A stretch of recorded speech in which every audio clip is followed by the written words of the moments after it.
బీజేపీని కాక్రోచ్లు అధికారం నుంచి కిందికి దించుతాయన్నారు ఐఏఎస్ ఆకునూరి మురళి. బీజేపీ హయాంలో ప్రతి సంవత్సరం చాలా పేపర్లు లీక్ అవుతున్నాయి. నీట్ పేపర్ లీకేజ్ బాధ్యత వహిస్తూ ధర్మేంద్ర ప్రధాన్ రాజీనామా చేయాల్సిందిగా డిమాండ్ చేశారు. దేశంలో చెత్త పరిపాలన కొనసాగుతోందని, పరీక్షలు సరిగా నిర్వహించలేని వ్యవస్థ దేశంలో దాపురించిందన్నారు. విద్యా వ్యవస్థలో మార్పులు వచ్చే వరకు ఈ పోరాటం చేయాలంటున్న ఐఏఎస్ ఆకునూరి మురళితో మా ప్రతినిధి నాగేంద్ర ఫేస్ టు ఫేస్.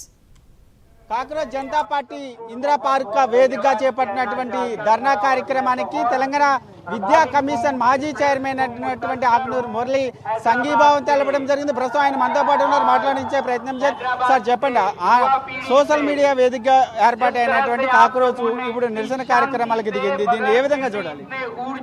ఇది దేశంలో ఉన్న 40 కోట్ల నిరుద్యోగ యువతకు సంబంధించిన కోపం, వాళ్ళ యొక్క అసంతృప్తి.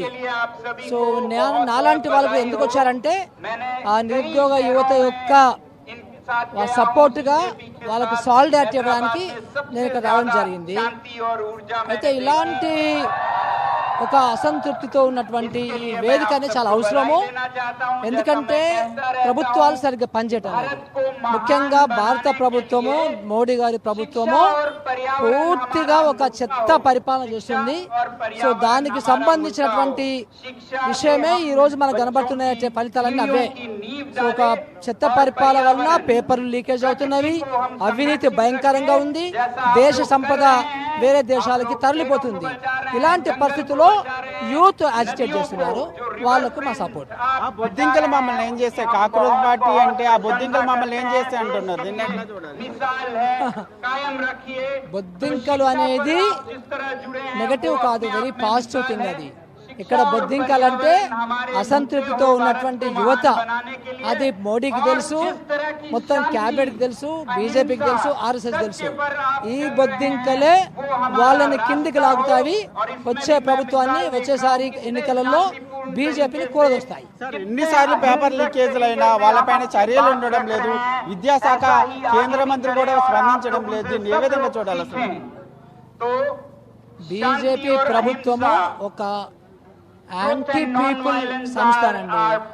వీళ్ళకి వాళ్ళ దోస్తులు ఆదాని, అంబానీ లాంటి వాళ్ళకి దేశ సంపదని కొల్లగొట్టి ఇవ్వడం తప్ప ప్రజలకు సంబంధించిన వెల్ఫేర్ కానీ, ప్రజలకు సంబంధించిన అంశాలు కానీ వాళ్లకు పట్టవు. వాళ్ళు అబద్ధాలు ఆడుకుంటూ యూత్ని తప్పుదో పట్టిస్తూ అసలైన ప్రయోజనాలు చేకూర్చకుండా పరిపాలన చేస్తున్నారు. ఎప్పటికైనా వాళ్ళకి ఎండు తప్పదు. తెలంగాణ రాష్ట్రంలో విద్యాశాఖకు సంబంధించి చెప్పమంటే ఏం చెప్తారు? ఇది వేదిక కాదు, నెక్స్ట్ టైం మన మొత్తాన్ని చూసుకుంటే కాక్రోచ్ జనతా పార్టీ చేపట్టినటువంటి నిరసన కార్యక్రమానికి నేను సంఘీభావం తెలిపాను. ముఖ్యంగా కాక్రోచ్ జనతా పార్టీని తక్కువ చేసి మాట్లాడుతున్నటువంటి పార్టీని, కేంద్రంలో ఉన్నటువంటి బీజేపీని ఈ కాక్రోచ్లే కిందికి దించుతాయంటూ కూడా ఆయన చెప్తున్నటువంటి పరిస్థితి అయితే కనిపిస్తుందని చెప్పాలి. Video journalist Srikanth, Nagendra, Hyderabad, prime news.